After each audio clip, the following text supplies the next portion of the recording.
Peço paz, irmãos. Um momento, é só ganhar um pouquinho de nada. Os irmãos, quero convidá-los a abrir a palavra do nosso bondoso Deus no Salmo de número 32.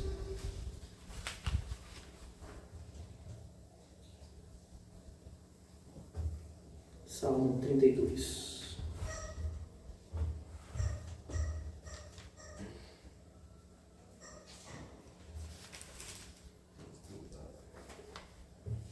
Salmo 32. Vamos fazer a leitura completa desse salmo. Vou tirar um pouquinho a luz.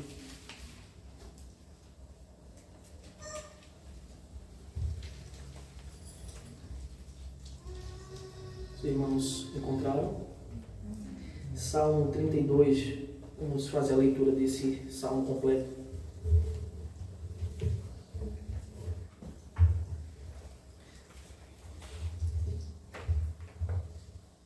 A palavra do nosso Deus diz assim: bem-aventurado aquele cuja transgressão é perdoada, cujo pecado é coberto. Bem-aventurado aquele a quem o Senhor não atribui iniquidade e em cujo espírito não há engano. Enquanto calei os meus pecados, envelheceram os meus ossos pelos meus constantes gemidos todo dia. Porque a tua mão pesava dia e noite sobre mim, e o meu vigor secou como no calor do verão. Confessei-te o meu pecado, e a minha iniquidade não mais ocultei. Eu disse: confessarei ao Senhor as minhas transgressões, e tu perdoaste a iniquidade do meu pecado. Sendo assim, todo o que é piedoso te fará súplicas em tempo de poder te encontrar. Com efeito, quando transbordarem muitas águas, não o atingirão. Tu és o meu esconderijo. Tu me preservas da tribulação e me cercas de alegres cantos de livramento. Eu o instruirei e lhe ensinarei o caminho que você deve seguir. E sob as minhas vistas lhe darei conselho. Não sejam como o cavalo ou a mula, que não têm entendimento, que são dominados com freios e cabrestos. Do contrário, não obedecem a você. Muitos são os sofrimentos do ímpio, mas o que confia no Senhor, a misericórdia o cercará. Alegrem-se no Senhor e regozijem-se, ó justos, exultem todos vocês que são retos de coração. Amém. Vamos buscar o nosso Senhor mais uma vez em oração. Deus santo e bondoso, teu povo, a tua igreja, que se reúne nesse local, no teu santo dia, ó Pai, te dá graças pela tua glória, porque tu és o único verdadeiro Deus, excelso, todo-poderoso, Criador. Em ti, ó Pai, nós nos dobramos e nos humilhamos ante a presença daquele que pode todas as coisas, para te prestar culto, para pedir perdão pelas nossas faltas, pelas nossas falhas e transgressões, para te buscar, ó Deus, e aprender mais da tua palavra e ser ensinado por ti, pelo teu Santo Espírito. Ó Senhor, nesse momento tão sublime, no momento em que não lemos palavras apenas escritas por homens, mas palavras fiéis, verdadeiras, infalíveis, que procedem de ti, ó Deus, a tua palavra. Nesse momento nós clamamos o teu auxílio, porque sabemos que às vezes não são palavras comuns, mas se o Senhor nos auxiliar, se o Senhor nos guiar com o teu perfeito Espírito Santo, aquele que tem a mente do Senhor, certamente entenderemos a tua palavra.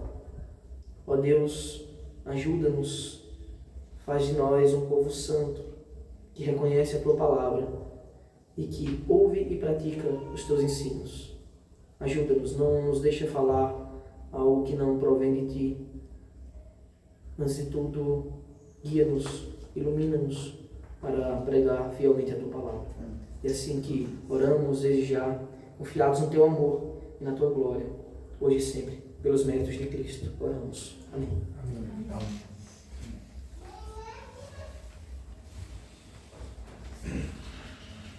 Essa mensagem tem por título a mão que pesa, mas também é a mesma mão que alivia. A mão que pesa é a mão que traz alívio. Salmo 32, o salmo didático do rei Davi. Meus irmãos, o povo de Deus, ele conhece bem a história do maior dos reis, maior dos valentes de Israel, o rei Davi.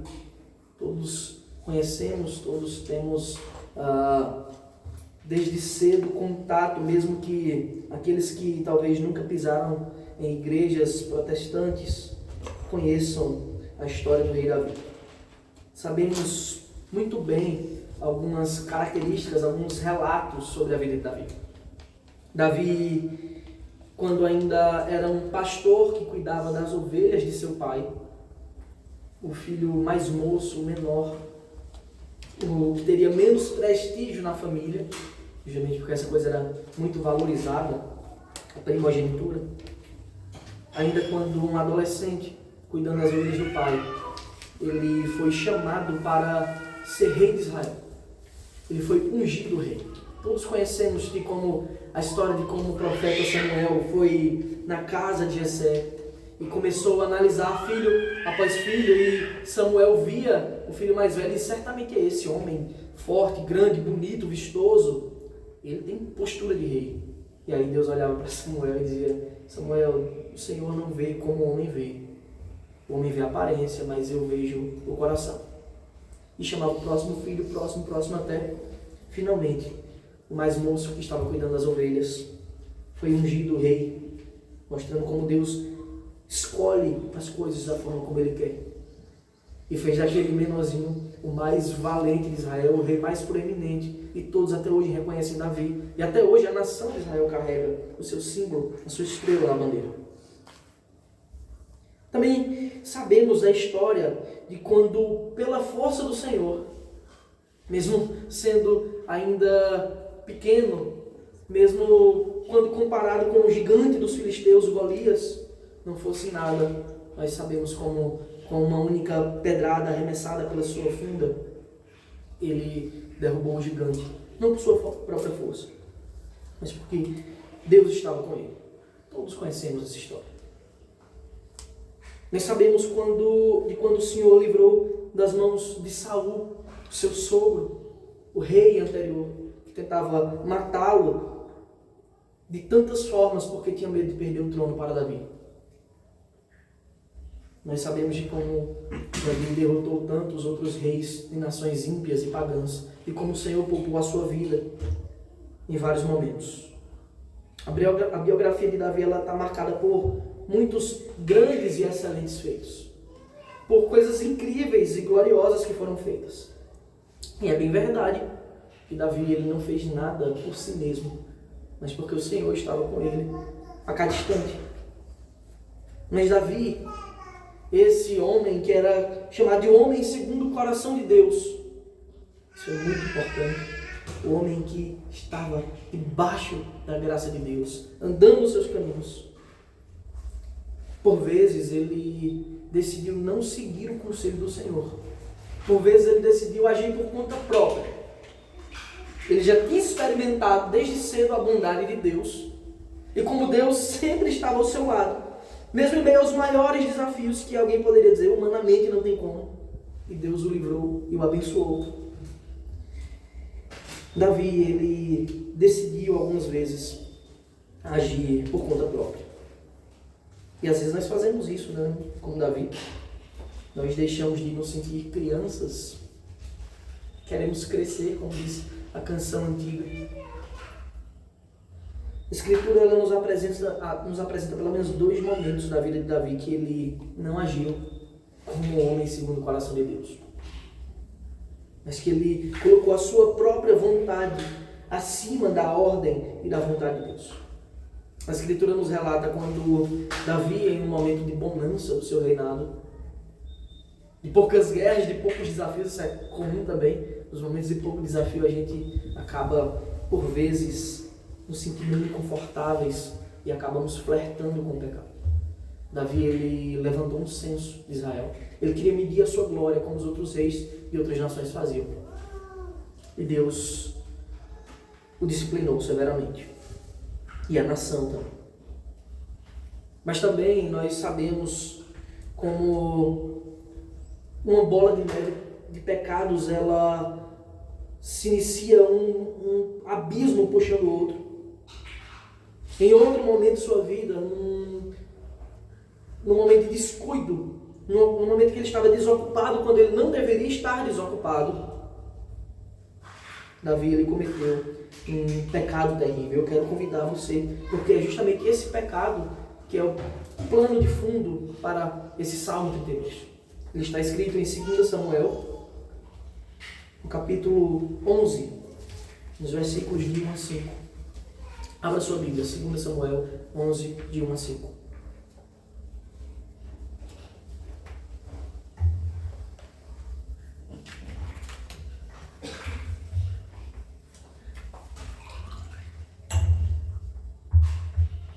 A palavra de Deus diz o seguinte: decorrido um ano, no tempo em que os reis costumam sair para a guerra, quem costuma sair para a guerra?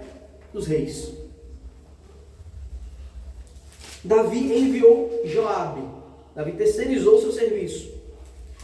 Davi enviou Joabe, seus oficiais e todo o Israel. Eles destruíram os filhos de Amon e sitiaram a cidade de Rabá. Mas Davi ficou em Jerusalém. Ele devia ter ido. Era o seu papel como rei. Uma tarde, Davi se levantou do seu leito e andava passeando no terraço do palácio real. Dali viu uma mulher que estava tomando banho. Ela era muito bonita. Davi mandou perguntar quem era. Disseram-lhe: é Batseba, filha de Eliã, mulher de Urias, o heteu. Então Davi mandou mensageiros que a trouxessem. Ela veio e ele se deitou com ela. Ora, Batseba tinha acabado de se purificar da impureza da menstruação. Depois ela voltou para casa. A mulher concebeu e mandou dizer a Davi: estou grávida. Observe que há um tempo aí, né, para quando ela descobrir que estava grávida e mandar avisar. Isso não é de um dia para a noite, né? Bem, isso aqui é um pecado grotesco, terrível, absurdo. Podemos dizer que talvez em boa parte da sua vida, Davi, ele é um exemplo a não ser seguido. Em boa parte de suas atitudes, Davi é um exemplo a não ser seguido. É nesse contexto, obviamente que depois de arrependido do seu pecado, que Davi, ele escreve esse salmo inspirado por Deus. Não é à toa que este é um salmo chamado de salmo didático. Ele ensina pra gente grandes verdades acerca da ação de Deus e como Deus trata os seus filhos, os seus eleitos, com amor, cuidado, com disciplina e também com perdão. Isso é muito importante. A Igreja de Deus tem tentado viver uma vida desordenada, achando que igreja é bagunça, que não tem ordem, que não tem decência, que não tem padrões. Nós nos identificamos com Cristo por meio de padrões santos que Ele mesmo determinou. Portanto, em primeiro lugar, esse salmo, Davi, ele nos apresenta os benefícios do perdão. Aqui há um corte na história e a gente já chega meio que no fim dela. Os benefícios do perdão. Versículos 1 e 2 está escrito assim: bem-aventurado aquele cuja transgressão é perdoada, cujo pecado é coberto. Bem-aventurado é aquele a quem o Senhor não atribui iniquidade, em cujo espírito não há engano. Os dois primeiros versículos desses salmos, irmãos, eles se iniciam com essa expressão, que nós já conhecemos bem, porque tratamos dela aqui por tempos, na verdade. Bem-aventurados. Nós sabemos que na Escritura essa expressão bem-aventurados, ela significa alegria real. Interessante, a gente está falando de pecado e arrependimento. Mas nesse corte que é feito, a gente já chega no fim das coisas, que nos trata de alegria real. É justamente aquilo que o mundo busca. As pessoas diariamente acordam se esforçando para alcançar esse objetivo. Eu quero ser feliz, eu quero ser alegre. Esse é o objetivo da minha vida. Sabemos que bem-aventurado é alegria real. E essa alegria real que nos é apresentada na Escritura é aquela que o mundo não pode desfrutar. Aquela que, pelo mundo, pela ética, quando eu falo de mundo, não estou falando do cosmos, do mundo físico, mas do mundo ético. Nós não podemos extrair dele, porque esse mundo, ele jaz no maligno. Ele está descansando no mal. O mundo não pode conhecer essa felicidade. Por mais que busque alguma felicidade, ele não pode atingir essa felicidade. Na verdade, nós veremos mais adiante que o pecado é o extremo oposto dessa felicidade. É como se eu estivesse buscando na morte a vida. O mundo faz isso. Na dor, o prazer. O pecado, ele não pode trazer alegria real. É isso que o texto está nos ensinando. Mas, afinal, quem são os bem-aventurados? Quem são os homens felizes que a Escritura trata nesse momento? Que Davi diz, bem-aventurado o homem. Que homem é esse?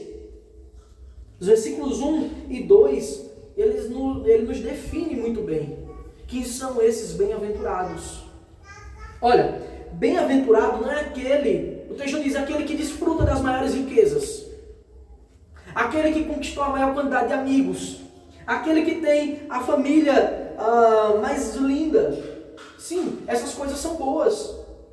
Podem trazer uma felicidade, mas não a alegria permanente e real. Não a alegria espiritual que nos conduz para a eternidade.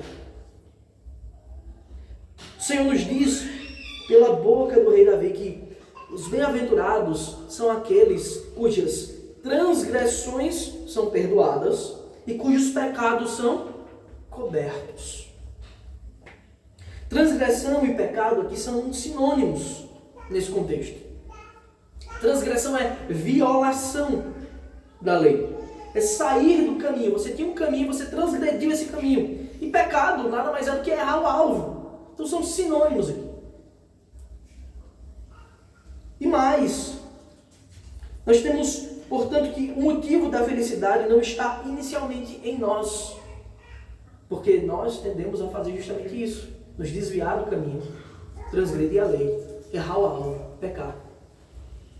Mas a felicidade está naquele que pode trazer uma cura para esse mal, para essa chaga, um remédio. O versículo 2 nos diz também que felizes ou bem-aventurados são os que o Senhor, o bondoso e justo Deus, não atribui iniquidade. E não acha engano, culpa, em outras traduções, não acha dolo na vida desses homens, nos corações dele. Observe como são sinônimos, todas essas coisas são sinônimos. Observamos aqui a ação do erro e das suas consequências.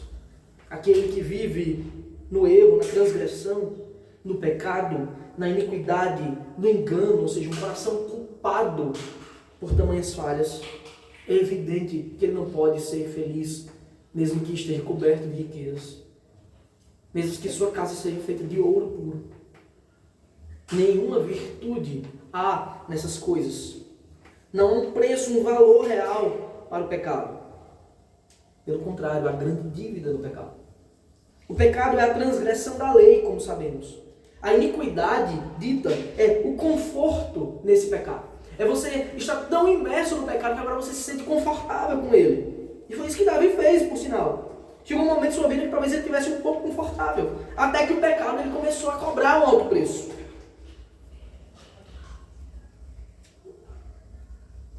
A culpa é justamente o que pesa sobre a cabeça de todos os seus praticantes. Há uma culpa. E essa culpa ela existe porque há um santo Deus que coloca esse senso na mente dos homens, porque eles saberão que um dia serão julgados. E essa culpa agora, ela será finalmente consumada. Nós sabemos que o salário do pecado é a morte, e que Deus julgará os impuros com reta, com santa e justa justiça. Lemos no Salmo 33, na quinta-feira, que Deus ama a justiça e o direito. Portanto, Ele não transgredirá a sua lei. Ele se manterá fiel em aplicar a sua justiça.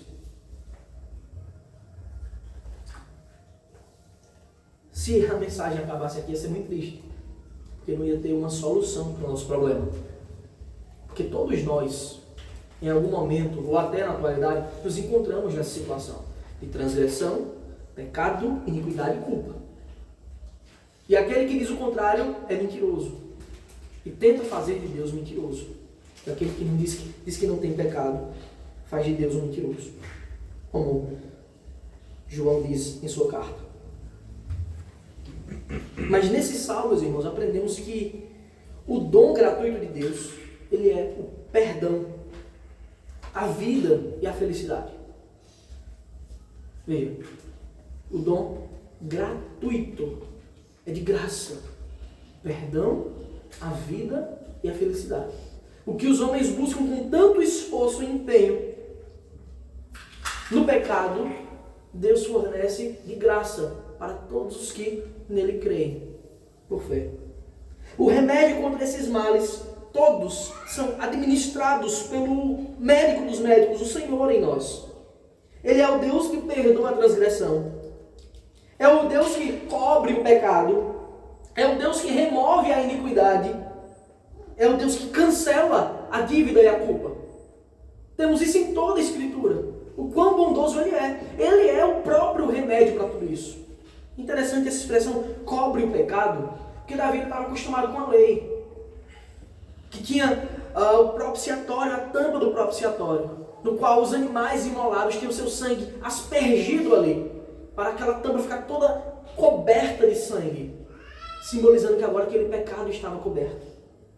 A ação graciosa de Deus faz de nós, homens e mulheres, verdadeiramente felizes, porque o pecado não pode nos trazer felicidade real. Ele pode até trazer um prazer momentâneo, um deleite passageiro, mas felicidade real e permanente só o Senhor pode nos dar.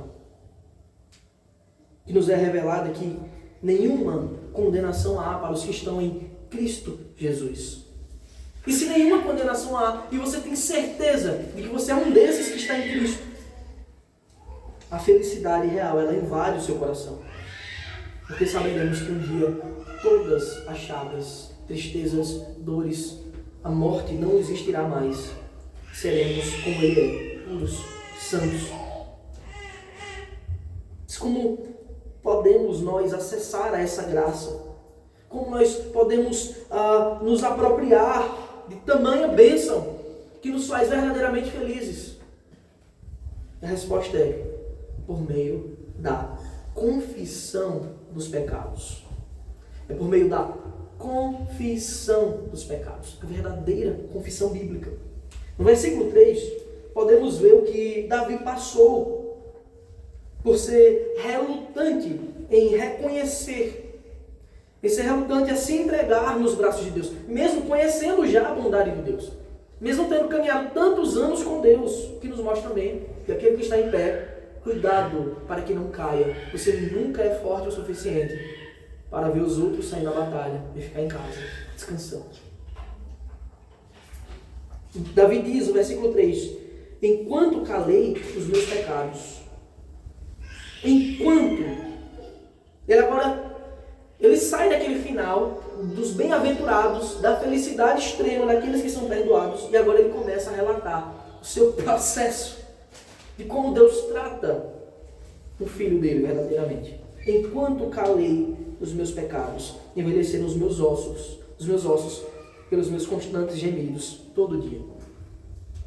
Davi, ele passou meses tentando encobrir, ele calou e tentou encobrir os seus erros diante dos homens, afinal ele era o rei. A lei dizia que o adúltero e a adúltera tinham que ser mortos. Davi era o rei. Ele tentou esconder os seus pecados diante dos homens, diante de si mesmo. E as suas ações para isso tornaram-se ainda mais e mais perversas e pecaminosas. Afinal, um abismo chama o outro. E para encobrir o seu pecado, para encobrir o adultério, a gravidez de Batseba, ele fez o que está escrito lá em 2 Samuel, no capítulo 11, dos versículos 14 a 18. Voltemos para esse texto. 2 Samuel 11, de 14 a 18.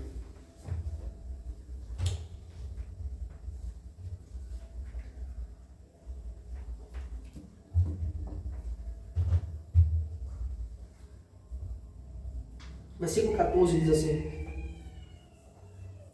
Pela manhã, Davi escreveu uma carta a Joabe e a mandou por Urias. Ele mandou por aquele no qual ele tinha tomado a sua mulher. Na carta escreveu o seguinte: veja a perversidade, ele mandou pelo próprio homem que ia morrer. Ponham Urias na frente, na linha de frente, onde o combate for mais intenso. Depois, deixe-no sozinho, para que seja ferido e morra. Tendo sitiado a cidade, Joabe pôs Urias no lugar onde sabia que estavam homens valentes. Os homens da cidade saíram e lutaram contra Joabe. Alguns dos oficiais de Davi foram mortos. E morreu também Urias, o heteu. Então Joabe enviou notícias a Davi, informando tudo o que havia acontecido na batalha. Meus irmãos, essa foi a atitude de Davi para encobrir o seu pecado. Ele pegou um dos homens fiéis a ele e colocou na cabeça da guerra para morrer pelas mãos de um povo inimigo, de um povo mau, ímpio, para cobrir o seu pecado. E você? Até onde você está disposto a ir para tentar encobrir os seus pecados? Até onde você irá para cobrir a sujeira ímpia que pratica? Adão, ele também fez uma coisa parecida. Ele tentou cobrir com folhas de figueira. Dito que ele cortou folhas de figueira para cobrir os seus pecados, para cobrir o seu corpo que estava nu. Davi, ele tentou cobrir com homicídio e dissimulação, com a mentira, com o engano. E você? Até onde está disposto a ir para cobrir o seu pecado? Para encobrir? Até quando vai relutar contra a verdade que só existe um que pode de fato perdoar pecados?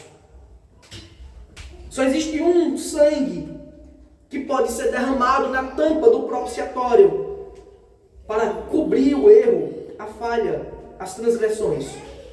Até quando você não vai reconhecer que só por meio de Cristo há perdão real? Agora temos o tratamento de Deus. De tudo que Davi fez.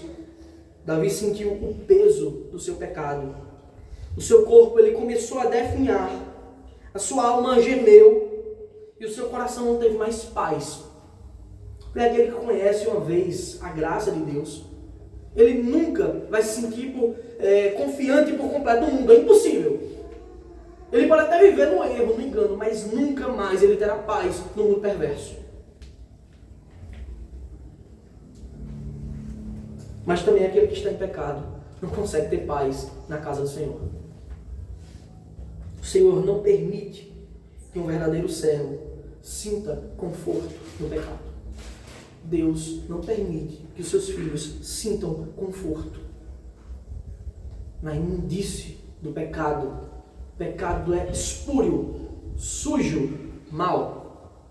Não tem como aquele que diz: eu creio que o meu Senhor levou o meu pecado na cruz, que ele foi castigado por cada um, nominalmente, dos pecados que eu pratiquei, e dizer que eu ainda vou sentir prazer no pecado. Eu vou sentir prazer naquilo que Cristo sofreu por mim. Não tem como. Versículo 4, Davi ele diz mais como está na sua vida. Porque a tua mão pesava dia e noite sobre mim, e o meu vigor se tornou como no calor do verão. Ele nos conta que a mão de Deus pesava sobre ele. A sua alma não aguentava mais a trama maligna que gerou a morte de um homem inocente, que gerava tanto desgosto e confusão para a nação. O Senhor fez secar como um deserto, debaixo do sol escaldante, no verão mais quente, meio-dia. A maior secura da alma, onde nada pode trazer alívio, distração, alegria. Afinal, era importante que Davi, e cada um de nós, se estivermos vivendo como Davi em pecado, sofra tal amargura, para que a gente perceba que desse mundo, da ética mundana, nós não podemos desfrutar nada. Davi estava sentindo o peso da mão disciplinadora, porém temporária, do Senhor. Para que ele não tivesse que sentir o peso do castigo eterno e onipotente do Deus Todo-Poderoso. Observe, Deus estava pesando a mão na vida de Davi com disciplina, para que ele não tivesse que pesar onipotentemente sobre Davi para a eternidade. Portanto, se o Senhor está te sofrendo, fazendo sofrer por causa de uma disciplina, aceite tal disciplina. Porque é melhor sofrer temporariamente, agora, do que pela eternidade. Spurgeon diz que o bisturi, ele tem de agir na úlcera primeiro, na úlcera supurada, para que só depois haja alívio. Só depois haver um alívio real nisso. Primeiro a dor, para depois o alívio. Deus, ele promove grandes apertos na vida dos seus filhos, para só então dar um alívio real, uma santa transformação através do perdão. O que Deus estava querendo de Davi era a sua confissão. Davi, eu quero a sua confissão. Por isso é que ele finalmente envia o profeta Natan, como me traz aqui nessa manhã para pregar esse texto, para quem está vivendo assim, como levanta qualquer homem que ele queira para denunciar o pecado. Vejamos mais uma vez o que está em 2 Samuel, agora capítulo 12, os versículos 1 a 14. Essa é a denúncia que Natan faz do pecado de Davi.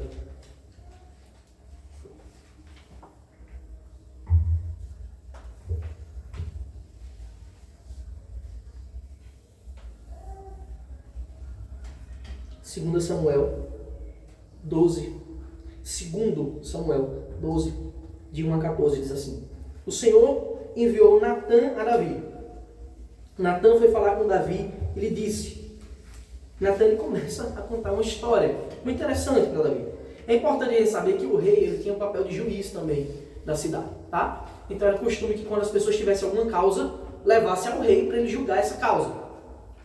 Isso talvez fique mais claro no reinado de Salomão, quando ele pede sabedoria. Tem aquela história da criança, né, que ele manda dividir. A mãe diz, não divida, é melhor meu filho inteiro com ela do que ele morto. Bem, isso era uma prática comum. Os reis eram juízes também. Havia numa cidade, isso aqui Natan lhe disse, ainda no versículo 1, havia uma cidade, 2 homens, um rico e outro pobre. O rico tinha ovelhas e gado em grande número. Mas o pobre não tinha coisa nenhuma, a não ser uma cordeirinha que havia comprado. Ele a criou e ela cresceu em sua casa, junto com seus filhos. Comia da sua comida e bebia do seu copo, dormia nos seus braços e ele a tinha como filha. Certo dia chegou um viajante à casa do homem rico e este não quis pegar uma das suas ovelhas ou um dos seus bois para dar de comer ao visitante que havia chegado. Em vez disso, pegou a cordeirinha do homem pobre e a preparou para o homem que havia chegado. O que está escrito? Então o furor de Davi se acendeu contra aquele homem e ele disse a Natan: tão certo como vive o Senhor, o homem que fez isso deve ser morto. Interessante que há pouco, na leitura alternada, isso também não foi planejado. Nós lemos sobre o julgamento. Você que julga o outro não consegue julgar a si mesmo. Nós lemos em Romanos 2 agora. Tão certo como vive o Senhor, o homem que fez isso deve ser morto. E pela cordeirinha restituirá 4 vezes, porque fez uma coisa dessas, e porque não se compadeceu. Cometeu uma loucura em Israel. Então Natã disse a Davi: esse homem é você. Assim diz o Senhor, o Deus de Israel: eu ungi rei sobre Israel, e eu livrei das mãos de Saul. Eu lhe dei a casa de seu senhor e as mulheres de seu senhor em seus braços. Também lhe dei a casa de Israel e de Judá. E se isso fosse pouco, eu teria acrescentado tais e tais coisas. Porque então você desprezou a palavra do Senhor, fazendo o que era mal aos olhos dele. Com a espada você matou Urias, o heteu.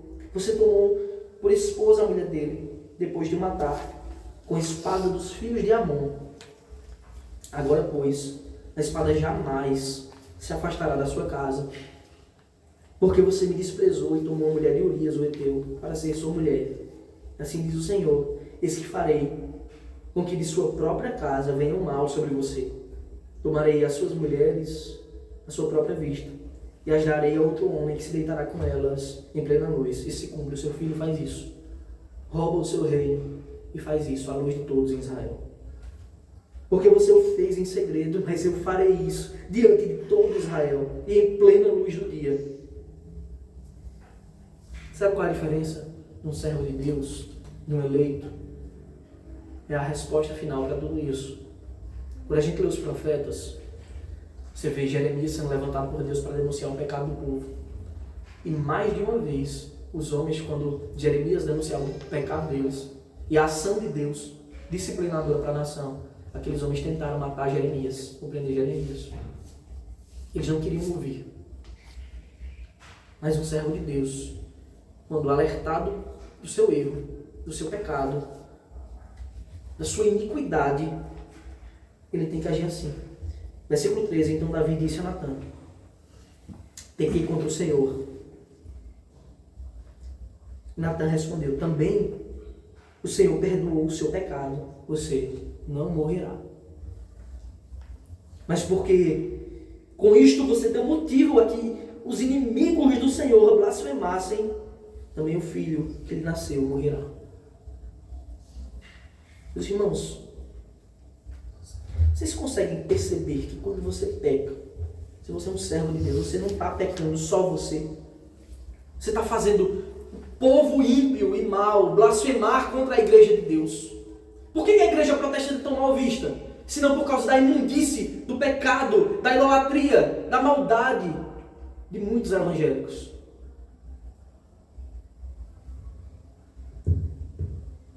Muitos blasfemam contra o Senhor por causa nossa, por nossa causa. Não seja uma pedra de tropeço. Se você está ouvindo agora a exortação, a admoestação do Senhor, confesse o seu pecado. Era isso que queria Deus extrair de Davi. O Senhor nos ensina que a confissão ela não é apenas dizer a Deus o que fez de errado. Eu fiz isso aqui de errado. Como alguns por aí fazem e até dizem ter poder de perdoar pecados. A confissão é um voto real de arrependimento e mudança de vida. Esse é o verdadeiro voto. É você olhar para o Senhor e dizer: eu me arrependo e vou mudar de vida. Como Davi o fez. Isso que está relatado no versículo 5 do nosso texto. Confessei-te o meu pecado, e a minha iniquidade não mais ocultei. Ou seja, eu deixei aquele intento perverso de tentar encobrir as coisas. Porque se Deus revelou a Natã, é verdade que ele sabe todas as coisas. E Davi bem sabia que Deus sabe de tudo. E que nada pode ser oculto aos seus olhos. Confessei-te o meu pecado, e a minha iniquidade não mais ocultei. Davi ele foi rebaixado, pisado, amassado, para que finalmente ele pudesse ser erguido. ter um alívio e poder dizer: agora eu sou um bem-aventurado. Não porque derrotei o gigante Golias, não porque eu sou o rei de Israel, não porque eu vivo no luxo do palácio, mas porque o Senhor perdoou e cobriu os meus pecados. Não pense que o tratamento de Deus para o seu pecado, para a sua vida, será diferente enquanto você não chegar a essa conclusão que Davi chegou. Confessei-te. É isso que o Senhor quer. Que Ele quer aquele que peca, confesse, deixe arrependido do seu pecado. Essa é a confiança real no perdão de Deus. Não mais ocultei, como Davi diz. É a disposição real de mudança, de não fazer mais aquilo que ele estava fazendo. É uma mudança de vida, uma atitude santa para Deus. Ele diz mais, eu disse, confessarei ao Senhor as minhas transgressões, e tu perdoaste a iniquidade do meu pecado. Ele é o Deus que perdoa, e só Ele pode fazer isso. Essa é, sem dúvida, a parte principal do texto. O Senhor requer de nós arrependimento, confissão, mudança de vida. Não importa a gravidade do pecado, o Cristo, o Salvador, Ele está disposto a aliviar o fardo, o peso que está sobre as suas costas e remover a culpa que não nos permite a felicidade plena nele. Aqui aprendemos que o tratamento de Deus ele é completo. Ele nos veste com roupas puras. Ele cobre os nossos pecados. Ele purifica as nossas consciências. Agora Davi ele não carregaria mais a culpa em seu espírito.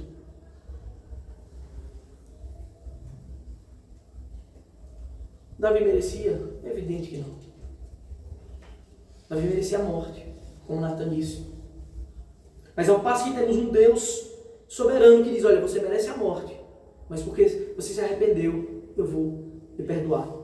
Temos um Deus infinitamente justo, mas também misericordioso. Você tem que aproveitar enquanto a misericórdia dele está disponível para a sua vida. Isso não significa que Davi não ia ter consequências do seu erro. As consequências estão muito claras. Davi passaria ainda pela consequência daquilo que ele plantou, ele colheria. Mas agora, totalmente livre da culpa. Diante de Deus, ele não seria mais culpado de tal ato, de tal loucura cometida em Israel. É evidente que ele não merecia o perdão. Mas quem de nós merece? O que nos é apresentado é a infinita misericórdia do Deus que aplica a condenação que merecíamos dos nossos pecados em seu Filho, Jesus Cristo. Ele decide suportar a cruz em nosso lugar por amor, para fazer de você um bem-aventurado, um verdadeiro filho de Deus. É por isso que ele suporta a cruz em seu lugar. Na verdade, nele temos perdão real. Em segundo lugar, temos as consequências desse perdão. O pecado que causou tantas chagas na vida de Davi, em sua mente, coração e ossos, que ele sentiu o peso da mão de Deus, havia agora sido removido pelo perdão, pela misericórdia do Senhor. O mesmo ocorre com todos nós quando confiamos no amor de Deus, na sua bondade. Abrimos as nossas bocas, mas também abrimos os nossos corações arrependidos e fazemos um voto real de mudança ao nosso Deus. A ação de Deus em nós é totalmente oposta aos efeitos do pecado. O Senhor restaura a nossa alegria. Ele restaura o nosso vigor, como fez com Davi. Ele nos põe de pé, nos dá uma nova identidade. Onde antes residia a amargura do pecado, somos tomados pela alegria do Senhor, que é a nossa força. Que grande misericórdia nos alcança quando de fato confessamos o nosso pecado e largamos ele. É com essa disposição renovada pelo perdão de Deus que ele escreve o que está no versículo 6. Sendo assim, todo que é piedoso te fará súplicas, em tempo de poder te encontrar. Com efeito, quando transbordarem muitas águas, não o atingirão. Davi, ele estava sendo esmagado pelo pecado em um momento. Depois do perdão, da sua confissão, agora ele tem a confiança que podem transbordar muitas águas e ele não será atingido. O homem que não é mais dominado pelo pecado, não está mais escravizado, ele confiará em Deus como seu socorro constante. Não procurará mais o pecado para achar alegria, mas ao Senhor fará súplicas, porque Ele é o Deus da alegria que ouve as nossas orações. Agora, as tempestades, as angústias não poderão mais nos fazer submergir. Enquanto estivermos sendo chacoalhados de um lado para o outro, a mão de Deus não estará pesando para nos fazer submergir. Pelo contrário, estará estendida para que seguremos ela, para que estejamos seguros de toda e qualquer tempestade. Versículo 7, ele diz: Tu és o meu esconderijo. Se antes ele se escondia de Deus, tentando cobrir o seu pecado, agora ele diz: Tu és o meu esconderijo. Se antes Deus estava promovendo tal tribulação de angústia em sua vida por causa do seu pecado, agora ele diz: Tu me preservas da tribulação. Se antes Davi estava seco por dentro, em tristeza, agora ele diz que Deus, Ele me cercas de alegres cantos de livramento. Deus não somente oferece o perdão e consolo de seus filhos e de Davi, mas Ele mesmo é o nosso próprio refúgio. Nele estaremos sempre seguros em toda e qualquer circunstância, mesmo que a nossa vista pareça impossível aos homens. Ele nos preserva das tempestades, da tribulação, sendo o que Ele é, a nossa rocha inabalável, o firme fundamento de todas as coisas, e faz sair de nossas bocas o louvor excelente, que canta o seu cuidado e que declara que Ele é bom para sempre. Agora, nos versículos 8 e 9, o Senhor se torna a voz ativa dessa canção. Agora é Deus falando pela boca de Davi. Eu o instruirei e lhe ensinarei o caminho que você deve seguir. E sob, ou seja, ele está olhando de alto para nós, e sob as minhas vistas lhe darei conselho. Não seja como o cavalo ou a mula, que não tem entendimento, que são dominados com freios e cabrestos. Do contrário, não obedecem a você. Ele promete a todo que se dispor a confiar nele, com fé verdadeira, fé real. Ele promete ser a nossa bússola infalível e fiel, que nos guia pelo caminho certo. Ele faz isso sobre todos os que experimentam da sua graça, através da palavra do seu Espírito. Ele promete ser o nosso guia. E mais, Ele envia o seu Filho, que é o caminho. Ele promete nos instruir. E Ele envia o seu Filho, que é a verdade. Ele nos promete o seu conselho. E Ele envia o seu Filho, que é um maravilhoso conselheiro. O Senhor nos alerta para não sermos teimosos depois de tão grande obra. Ele já fez tudo. Todos já vimos e temos provado do seu amor. Não podemos ser teimosos. Os que se mantêm rebeldes depois de um cuidado tão grande e evidente, eles são comparados aos animais que precisam de cabrestos, de cordas amarradas, animais que não têm entendimento para serem puxados de um lado para o outro, muitas vezes espancados, até seguir o caminho que deve seguir. O sábio é aquele que ouve o bom ensino, que sabe que é real e fiel e pratica. Antes de tomar as pancadas como alguém que necessita ver para querer, ele ouve o ensino do Senhor que diz: não seja incrédulo, mas crente. Ouça o ensino de Deus. Sejamos sábios em seguir os seus conselhos. Para finalizar, temos o versículo 10 que nos diz: muitos são os sofrimentos do ímpio, mas o que confia no Senhor, a misericórdia o cercará. A grande diferença entre os dois caminhos, há uma grande diferença entre os dois caminhos. Só há duas possibilidades. Só há duas possibilidades para qualquer homem.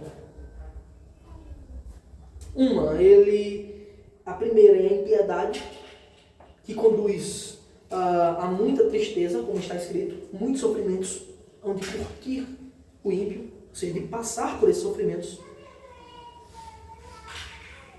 E esse sofrimento, por fim, conduz à morte e à condenação. Ou dois. Só tem essas duas possibilidades. A confiança no Senhor. Esses serão guiados, protegidos e guardados pela misericórdia que conduz à vida eterna. Só tem dois caminhos. Ou aqueles que curtem o sofrimento, ou aqueles que gozarão da glória por toda a eternidade, como verdadeiros bem-aventurados. Nas palavras de Josué, escolham hoje o caminho a quem vocês vão servir. Qual caminho você tomará? Ou nas palavras de Moisés, eis que ponho diante de vós a bênção ou a maldição. Como está em Deuteronômio, qual você vai seguir? Aqueles que escolhem ao Senhor podem descansar em sua promessa de perdão. Aqueles que escolhem o caminho santo de Deus podem descansar na alegria real que há. Você que serve a Deus, você deve sentir-se convidado pelo versículo 11, com essa disposição que diz: alegre-se no Senhor e regozijem-se, ó justos, exultem todos vocês que são retos. O texto pode parecer pesado por tamanhas desgraças reveladas sobre a vida de Davi. E talvez nos lembre das nossas próprias que cometemos. Mas na verdade esse texto, ele expõe a alegria máxima que a gente pode ter. E que apesar delas, dessas tristezas, dessas desgraças, apesar de tão grande corrupção que vivemos, muitas vezes, a verdade é que há perdão real. A verdade é que podemos ser bem-aventurados apesar disso. Felizes, aliviados espiritualmente, porque caminhamos para uma pátria. Uma pátria que não é essa aqui, mas é que almejamos a nova Jerusalém que desce do céu. Nosso Deus é o Deus da alegria. E os seus filhos, eles seguem os seus passos. Portanto, se você quer desfrutar a alegria real no Senhor, perdão pleno pelos seus pecados, a fórmula está aqui. Confesse o seu pecado a Deus. Permita-se ser restaurado por Ele. Ouça os seus conselhos. E finalmente desfrute para sempre da sua graça, do seu perdão, do seu cuidado, do seu amor. É isso que nos é revelado em sua palavra. Portanto, quem tem ouvidos, ouça o que o Espírito diz às igrejas. Amém. Vamos ainda cantar um cântico ao nosso Deus. Eu quero convidar vocês a